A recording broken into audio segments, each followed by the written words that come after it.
Hey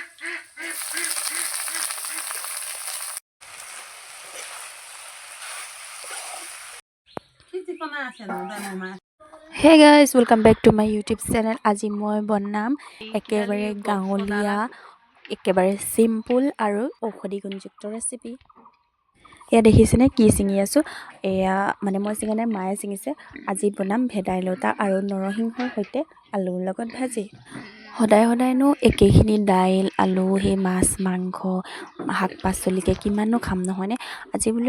আজি বোলো অকণমান বেলেগ ধৰণে খাওঁ। মানে মই সঁচা কথাটো কৈছোঁ হা, আপোনালোকক মিছা কথা নকওঁ আপোনালোকক।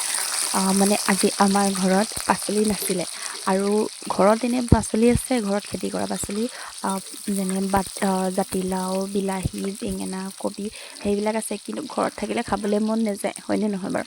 মোৰতো ঘৰত থকা পাচলি একো খাবলৈ মন নাযায়।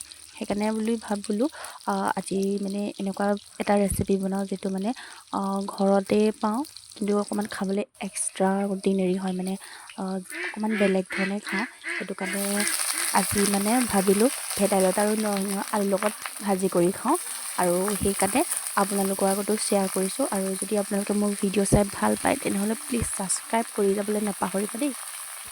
আৰু মায়ে যেতিয়া আগতে মানে বনাইছিলে নৰসিংহ চাটনি বা ভেদাইলতা চাটনি, কিবা মানে দাইলত কেতিয়াবা নৰসিংহ দি দিয়ে, কেতিয়াবা গৰৈ মাছৰ লগত বনাই, তেতিয়া মানে মোৰ খাবলৈ অকণো মন নাযায় দেই। মই গোন্ধটো মানে ভাল নাপাওঁ।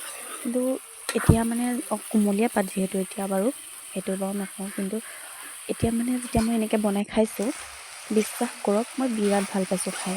মানে কিবা এটা বেলেগ এটা টেষ্ট আহিছে, মানে ভাল লাগিছে খাই, বহুত ভাল পাইছোঁ দেই। আৰু আপোনালোকে এনেকৈ ট্ৰাই কৰি চাব, একদম চিম্পল হয়, জাষ্ট ভাজিব লাগে। বহুত ভাল লাগিছে খাই, মই মানে বহুত বেছি ভাল পাইছোঁ।